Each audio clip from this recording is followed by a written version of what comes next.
Hello दोस्तों, मैं हूं दिनेश केवोरा। आप सबका स्वागत है इस कार्यक्रम में न्यूज टाइम के ऊपर। जैसे कि आप जानते हैं कि इस चैनल के ऊपर हम टॉक शोज आयोजित करते हैं और उनमें आमंत्रित करते हैं विद्वानों को, डोमेन एक्सपर्ट्स को। हमारा सौभाग्य है कि आज हमारे साथ एक ऐसे एक्सपर्ट, एक ऐसे विद्वान मौजूद हैं जिनकी ख्याति दूर दूर तक फैली हुई है। पत्रकारिता की दुनिया में एक बहुत बड़ा नाम, श्री नलिनी रंजन मोहंती। स्वागत है सर आपका। आपने अपना कीमती वक्त निकाला, आप यहाँ पर आए। मैं छोटा सा इनका एक परिचय दे दूं। श्री नलिनी रंजन मोहंती दरअसल अपनी एमफिल और पीएचडी जवाहरलाल नेहरू यूनिवर्सिटी से कर चुके हैं। स्टूडेंट लीडर रहे हैं और वहां पे एसएफआई और एआईएसएफ के कैंडिडेट को 82-83 में डिफीट भी कर चुके हैं। यानी कि एक क्या कहते हैं कि स्टूडेंट एजुटेशन में एक मुख्य प्रणेता रहे हैं और वहां पे जो खास तौर से जेएनयू की जो राजनीति है उसके आसपास ही घूमती है और कहीं ना कहीं वो भारत की दशा और दिशा को भी निर्धारित करती है आने वाले सालों में भी। स्टूडेंट एजुटेशन था, जेल में भी गए, तिहाड़ जेल में 700 और स्टूडेंट्स थे। बाद में Times of India edit page को ज्वाइन किया असिस्टेंट एडिटर के तौर पे। फिर Patna edition Times of India में असिस्टेंट एडिटर रहे, सीनियर असिस्टेंट एडिटर रहे। उसके बाद हिंदुस्तान टाइम्स ज्वाइन किया उन्होंने वहां पर, खास तौर से एज रेसिडेंट एडिटर 2000 में। इंडिया टीवी के अंदर भी ये वहां पर editor concept planning and research रहे 2005 के अंदर। और media institute join as a director in 2009। अभी फ्रीलांस जर्नलिस्ट। एक्सपीरियंस इतना कि जिसको मैं शब्दों में बयान नहीं कर सकता। शायद भारत के अंदर जो घटनाएं होती हैं, विदेशों में जो होती हैं, हमारे लोकतंत्र को शायद जितने नजदीक से मोहंती साहब ने देखा है, भारत में वो सौभाग्य बहुत कम लोगों को प्राप्त हुआ है। आज हमारे साथ श्री मोहंती एक खास विषय के ऊपर बात करेंगे। विषय है भारत का लोकतंत्र। लोकतंत्र में आती हुई गिरावट, चाहे वो राजनीतिक रूप से हो, नैतिक रूप से हो, भावनात्मक रूप से हो, सामाजिक रूप से हो, आर्थिक रूप से हो। ये गिरावट का सिलसिला पिछले कुछ सालों से लगातार चल रहा है। रिसेंट रिपोर्ट्स आई थी वीडम की और फ्रीडम हाउस की, जहां पे फ्रीडम हाउस थोड़ा सा तो नरम पड़ गया और भारत को एक तरह से पार्टली फ्री कह दिया, लेकिन वीडम ने शायद वो कसर निकाल दी और भारत को एक क्या था, इलेक्टोरल ऑटोक्रेसी का नाम दे दिया था उन्होंने। भारत ने इसको एक तरह से रिजेक्ट किया बाद में, जैसे कि उनकी आदत है। और कल भी एक इंडेक्स आया था, gender gap index World Economic Forum का, तो उसका भी एक रिजेक्शन आ जाएगा। We outrightly rejected. और मे भी अगर अमेरिकन रिपोर्ट आती है भारत के बारे में ह्यूमन राइट्स पे, तो फिर वो एक सिंपल एक भारत का विदेश नीति का स्टेटमेंट होता है कि they do not have the objective understanding of the situation in this country. कहने का मतलब है कि आप हिम्मत मत कीजिए बोलने की, लेकिन इस चैनल पर सच बोलते हैं हम। मोहंती साहब, स्वागत है। स्वागत इस बात का भी कि आपने कीमती वक्त निकाला। भारत का लोकतंत्र किस दिशा में जा रहा है, कहाँ जा रहा है, जरा इसके ऊपर पहली टिप्पणी आपसे।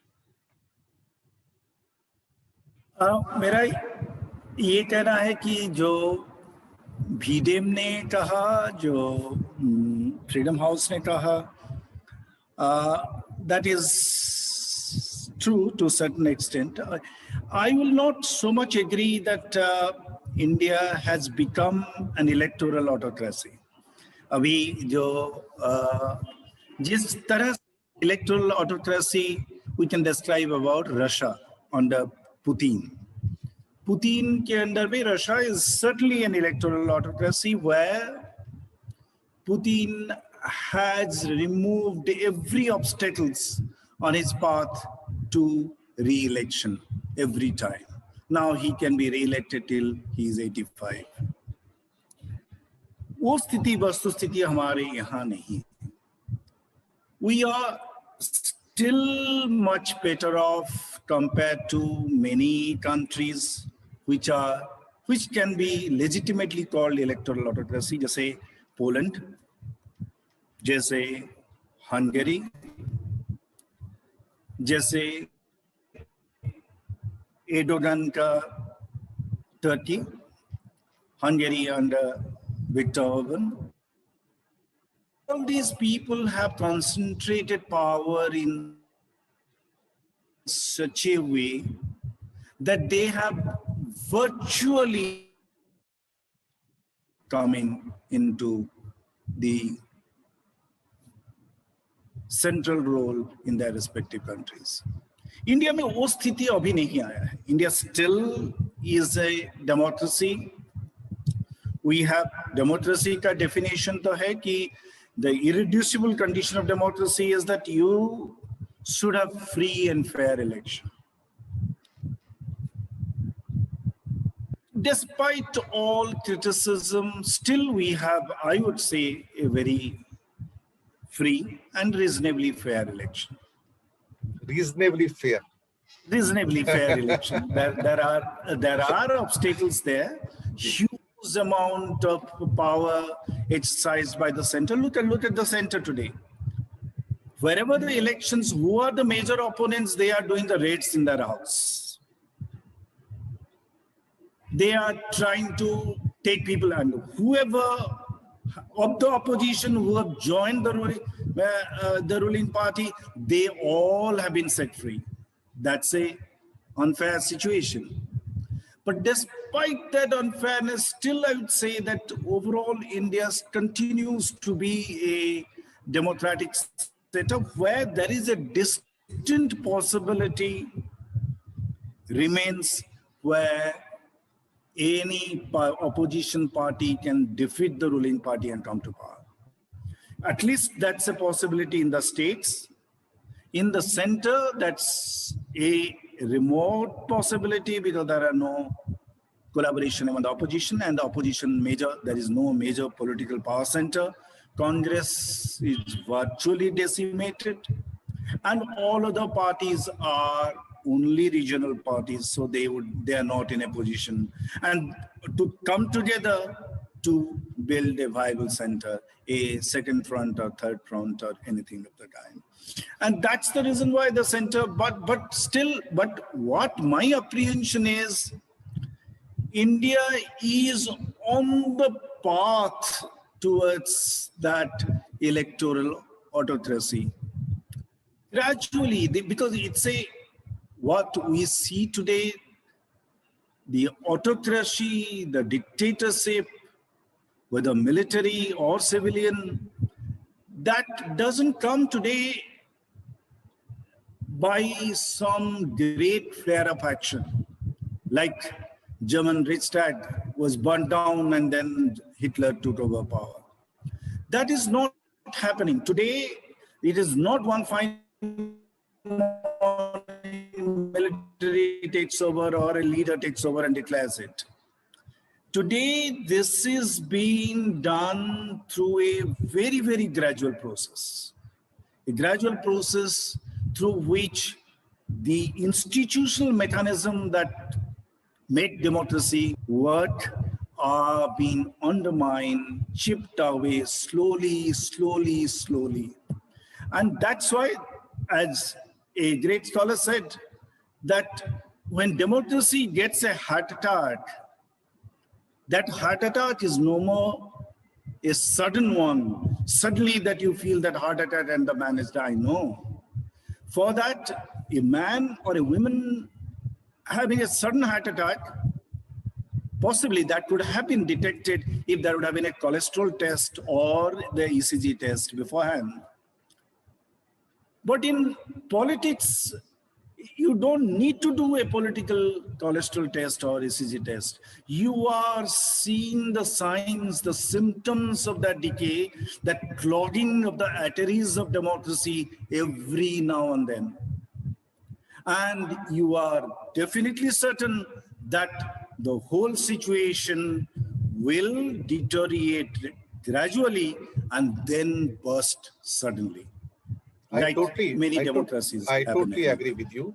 And one of the points which I had raised in one of the previous issues on this channel itself was that if you want to really kill a country or destroy a country, then you kill its intellectual wealth. Like the foreign aggressors had burnt the Nalanda library and lakhs of books, and maybe might be more than that, they got burnt for considerable time actually. कुछ ऐसा लगता है कि जैसे भारत में एक intellectual wealth को एक साइडलाइन करने की कोशिश हो रही है. धीरे धीरे, जैसे कि आपने मेंशन किया कि जो हमारी इंस्टीट्यूशनल फ्रेमवर्क है वो डाइल्यूट हो रहा है या उसको कहीं ना कहीं क्रिपल किया जा रहा है। जो बाबा साहब ने कल्पना की थी हमारे खास तौर से संविधान के अंदर कि ये जो इंस्टीट्यूशनल फ्रेमवर्क है अगर ये रोबस्ट रहेगा, मजबूत रहेगा, तो किसी भी खराब स्थिति को संभाल पाएगा। लेकिन जब इंस्टीट्यूशन जलनी शुरू हो जाए या इंस्टीट्यूशन कमजोर हो जाए या दीमक लग जाए, तो फिर वो बिल्डिंग के नीचे से वो पिलर्स निकल जाते हैं और वो कभी भी गिर सकती, जैसे कि अभी आपने कहा कि वो भरभरा के कभी भी गिर सकता है, कोलैप्स हो सकता है। चाहे वो अशोका यूनिवर्सिटी का केस हो या भारत के अंदर खास तौर से जो हमने एक चीज नोट की है मोहंती साहब की, यहाँ पे एकेडमिक रिसर्च या एकेडमिक फ्रीडम नहीं मिल पाती है, रिसर्च की फ्रीडम नहीं है। अमेरिका एक ग्रेट कंट्री सिर्फ एक ही कारण से बना है, लोग उनके 100 कारण गिनाते हैं, मेरे पास एक रीजन है सिर्फ, और वो है कि America had been a melting point of cultures and they invited the best of the talent and best of the researchers in that country which enrich that country, और उसकी वजह से उसकी मोनोपोली आज तक बरकरार है सारे एरियाज में। हम अपने रिसर्चर्स को, इनोवेटर्स को, साइंटिस्ट को या बहुत सारे ऐसे लोग जो अलग डोमेन्स में एक्सपर्ट निकल के आते हैं, हम उन्हें वो फ्रीडम नहीं देते हैं, हम इंटेलेक्चुअल वेल्थ को ग्रो करने का मौका नहीं देते हैं, जिससे डेमोक्रेसी कमजोर होती है, मजबूत नहीं होती है। ये मेन रीजन है इंटेलेक्चुअल वेल्थ का, और भारत वहां पे कभी भी अमेरिका के बराबर अगले आने वाले बहुत सालों में नहीं आ पाएगा, क्योंकि हमें वो यहाँ पर आजादी नहीं मिलती है, जिसका जिक्र आपने भी किया। इंस्टीट्यूशनल फ्रेमवर्क कमजोर हो रहा है। इसके ऊपर आपके थोड़ा सा कुछ टिप्पणी जानना चाहूंगा। हाँ, ये बात आपने अपने एकेडमिक रिसर्च की बात किया, दैट्स रियली जो आपने actually hit the nail on the head. Take the case of Hungary for example, Budapest में there was a Central European University. George Soros जो एक ग्रेट फिलैंथ्रोपिस्ट है, who spends his billions in creating greater educational environment for across the world, especially in the developing countries. जब Eastern Europe got integrated into the Western Europe and European Union हुआ, तो उन्होंने कहा कि Eastern Europe must also get the benefit of the top liberal education. उन्होंने he spearheaded that campaign to make it, to create that Central European University. But obviously, a Central European University, jahan academics from all over the world are, certainly from Western Europe, from Americas, from Asia, Africa, bahut sare jagah se it was a kind of a melting pot that you were talking about. And they started doing the research, and they were critical of certain policies by Viktor Orban, who had become prime minister. What had Viktor Orban done? Viktor Orban once got elected, then next election he was defeated by the socialist group. 2008 socialist group का एक ये था कि they spent money so lavishly in the welfare programs and otherwise that country went to dots, and in 2008 that international the economic crisis, Hungary went under.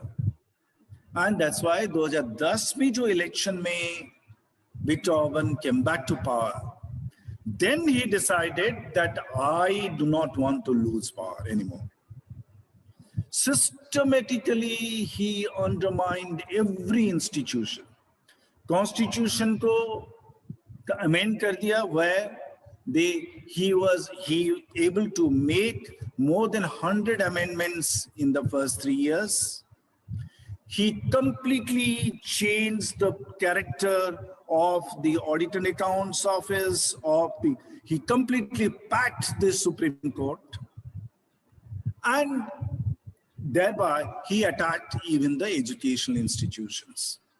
And that is the time he made it very clear, stop this. When these academics were making critiques of his authoritarian policies, then he made it sure either you stop it or you are banished from here. You have to relocate. Finally, George Soros, the last year, decided to close down the university and shift it to Vienna. So that's a classic example that there is no question, no place for any kind of academic freedom. India has not, again, I would assert that India has not reached that position. In India, the university, yes, you mentioned about the Ashoka example.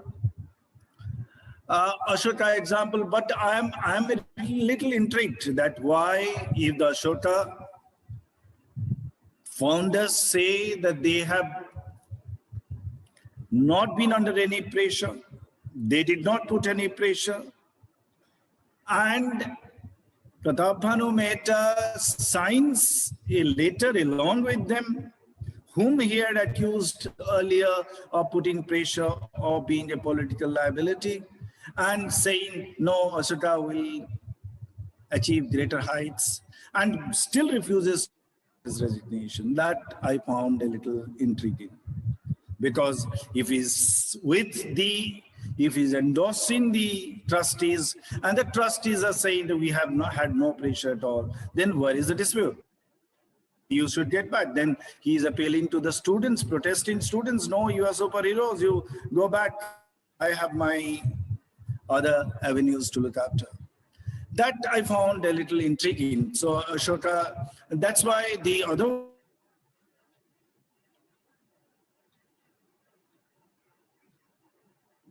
I think some network problem.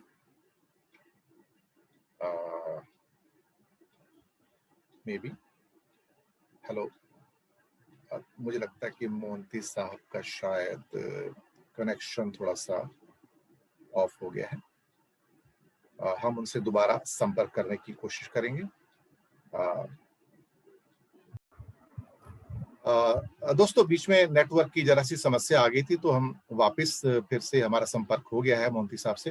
तो मोहंती साहब, अपनी बात आप जारी रखिए. मेरा ये कहना है कि भारत अभी तक हंगेरी की स्थिति में नहीं आया है, टर्की के स्थिति में, सिचुएशन में नहीं आया है. इवन रशिया के जो real examples of electoral autocracy है. And election, yes, but it's a dictatorial regime. India is certainly in a much better position there. India में जैसे हमने कहा था कि जो कोई यूनिवर्सिटी जेएनयू के ऊपर बहुत चर्चा चला था कि जेएनयू तो बंद कर दिया जाए because it's a Citadel of all radical elements, and but JNU still, but JNU's character is being changed with the vice chancellor.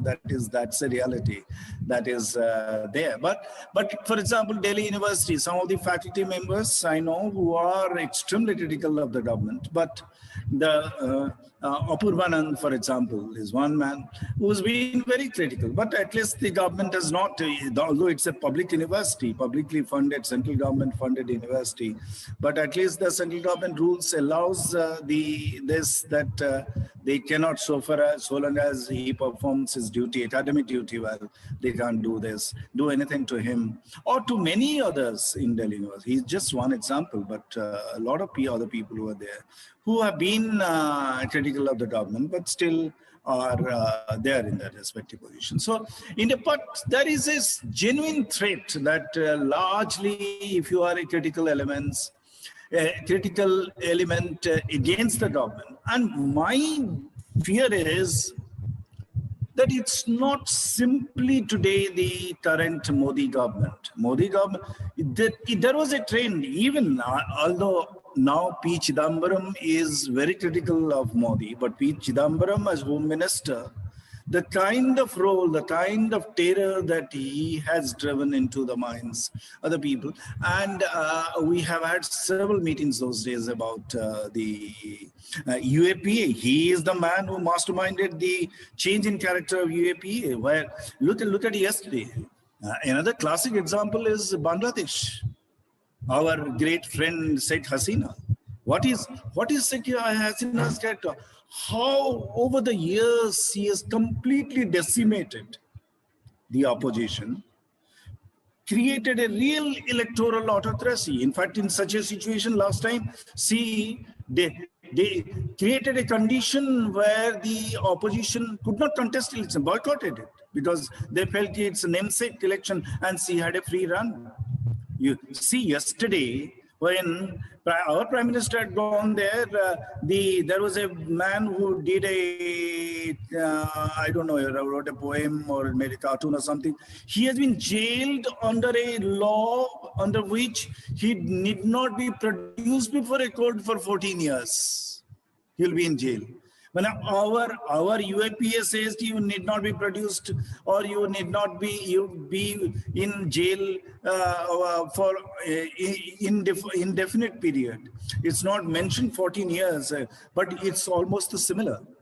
You can pick up anyone and put under UAPA or a sedition charge and keep in jail. Look at, and I can understand you actually proceed with the matter. Look at the Koregaon case, Koregaon case, when we Sudha Bharadwaj and others who have been scholars, excellent scholars, excellent activists, and excellent social reformers. They have been guilty. If they are actually guilty, I, for one, believe that violence is no solution. If we want to defend our democracy, we have to defend it through absolutely democratic means, through Gandhian method. The moment you think you'll find a solution to a violent means, then you are defeating the very purpose of democracy. And Totally your agree. struggle is no more democratic. I totally And agree. all these people, if they had actually endorsed violence, we go through the process, complete the process of prosecution, and decide for once for all. You will not decide for 20 years and put them in jail. And then for all you know, after 20 years, you'll come out of jail. They will come out of jail because there are no sufficient evidence against them. Who will pay the price for it?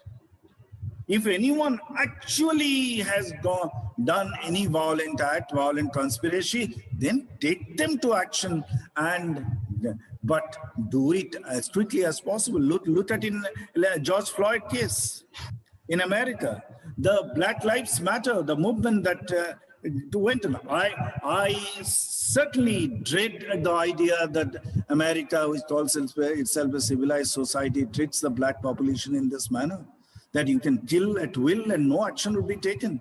This is for the first time that such a major movement state. That time also I spoke and wrote that those black Americans who were indulging in violence were causing a disservice to their movement. Black Lives Matter movement will actually capture the international attention only if it remains non-violent. Otherwise, that violent actions would only strengthen the hands of Trump supporters who are hell-bent on derailing the democratic process there. And that's the reason, and who are basically racist to the first order. And that is the reason what we need is that and in America, see, George Floyd's trial has begun. I was watching the trials last 3 days and see how meticulously the whole process is on, and the jury will come out with a decision and the court will convict him in no time.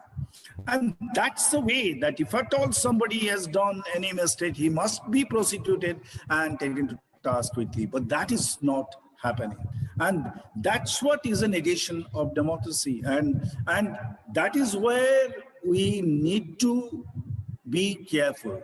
Let us, if we do not, we must not go down the road of Bangladesh or Poland or Hungary, or we should not be a Haiti under Duvaliers. We should not be Hun Sen, the Cambodia under Hun Sen. That these are, or even Savage, the Venezuela under Savage. What they did by having an autocratic setup, destroying the entire institutional mechanism, ultimately they laid their country to despair.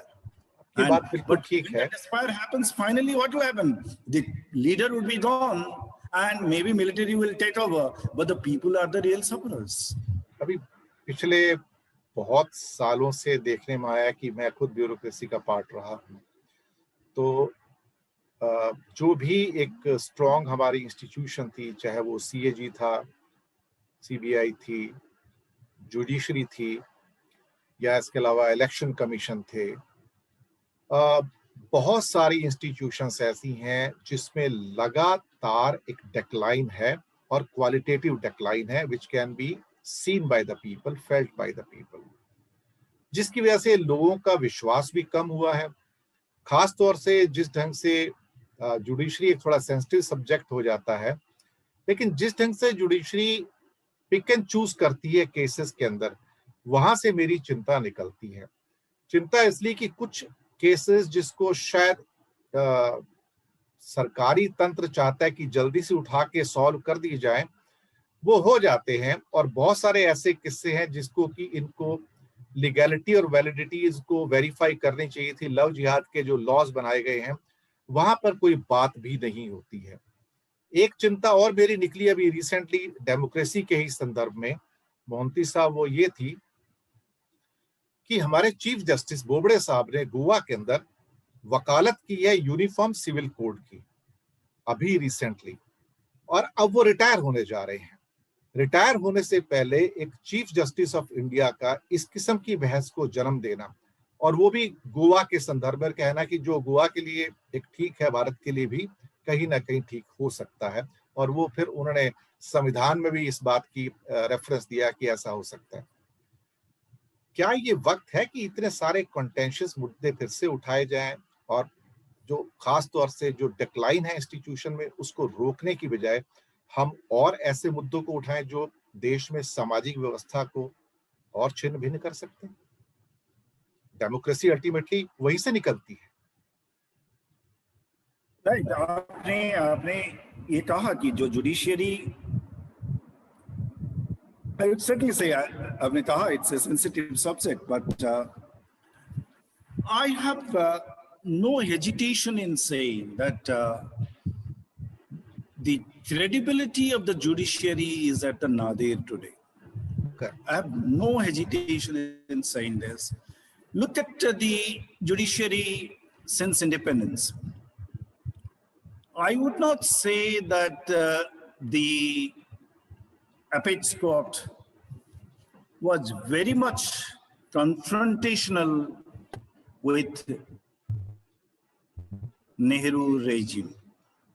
In fact, if you look at the judicial history, even the changes, the amendments that the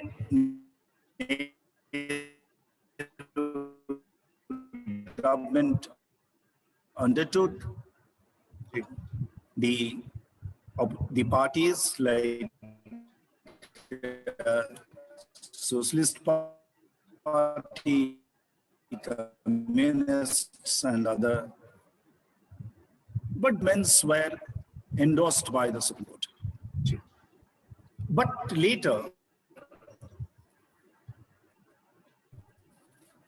there was a kind of a healthy relationship in this, in that they felt that what the government is doing in the larger interest of the people. That time, the conflict was on the bit of the government was positioned on the side of left, which means that they were trying to take the most contentious issues were the issues of land reform. And those land reforms, whether they can be protected against the judicial intervention, judiciary accepted it. But there are no evidence to say that the Supreme Court was interfered with by Nehru. I would say possibly Nehru was one prime minister, independent country in the post-colonial era, who was a firm man of conviction for democracy. remember that if there would have been anyone else in Modi, in Nehru's position in the independent India, had minuscule, they were vibrant leaders like Lohia, even Vajpayee and others, but they had very minuscule position in the parliament and even communists. And he could have very well become a dictator, like many countries of Asia and Africa became. But he studiously, painstakingly built the institutions which can prop up the democracy. And I am of a firm belief that if in that position, with the temperament of people like Indira Gandhi or Narendra Modi, first Prime Minister of independent India, they would have India into a dictatorship. And that's to look at a committed judiciary. And the ways he bypassed the seniority and chose. Do you know that interesting case of the Keshwanand Bharti, when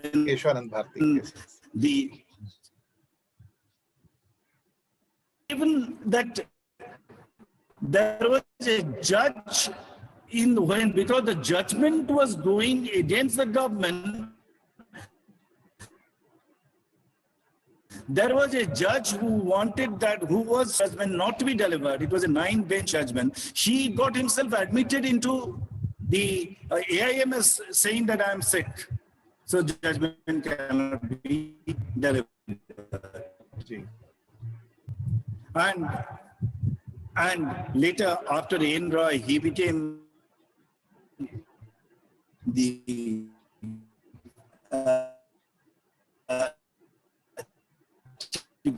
Justice of India. This is exactly the same tradition was taken up by Jaru. You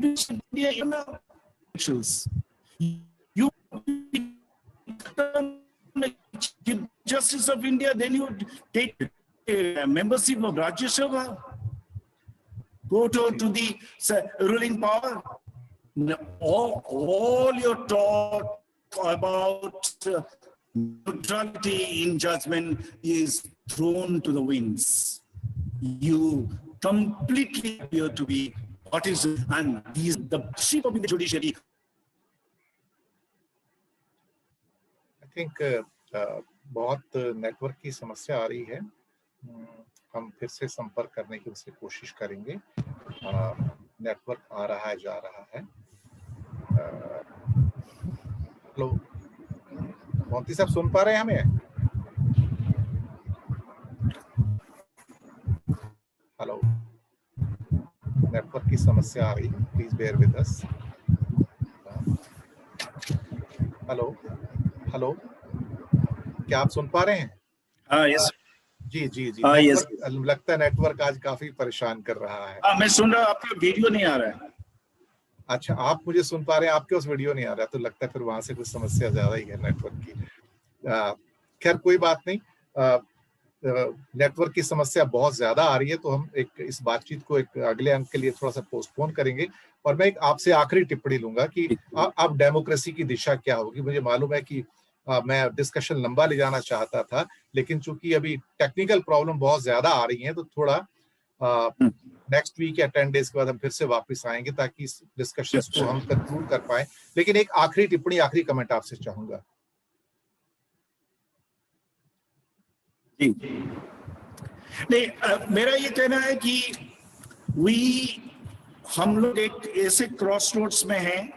we have still a vibrant democracy. We need to protect it against its deterioration.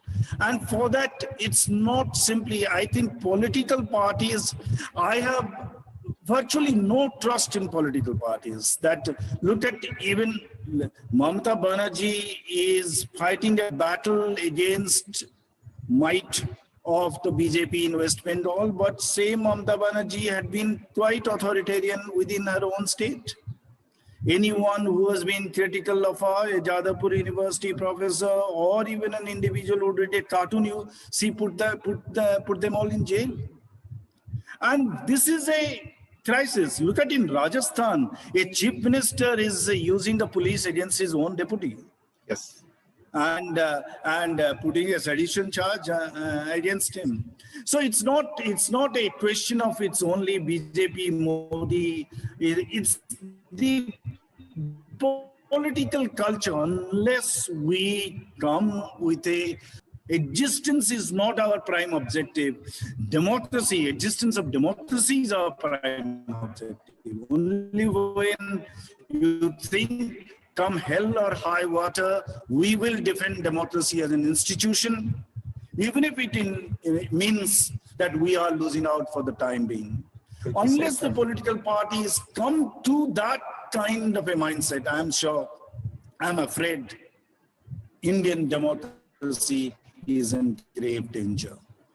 बिल्कुल सही कहा आपने, और मैं मोहंती साहब का बहुत बहुत तहे दिल से शुक्रिया अदा करना चाहूंगा कि उन्होंने कीमती वक्त निकाला। हालांकि आज हमें टेक्निकल समस्याओं का बहुत सामना करना पड़ा है, लेकिन मैं इस वादे के साथ जाऊंगा कि बहुत जल्दी मैं मोहंती साहब के साथ फिर से शो पे आऊंगा। नेटवर्क बेहतरीन होगा और बहुत सारी बातें जो इस एपिसोड में रह गई थी उनको विस्तार से तब हम डिस्कशन कर पाएंगे। डेमोक्रेसी का हिस्सा हो या तब तक एक दो और फेजेस भी बंगाल के इलेक्शंस के भी हो जाएंगे, तो जो मेरा वादा था मैं जरूर पूरा करूंगा।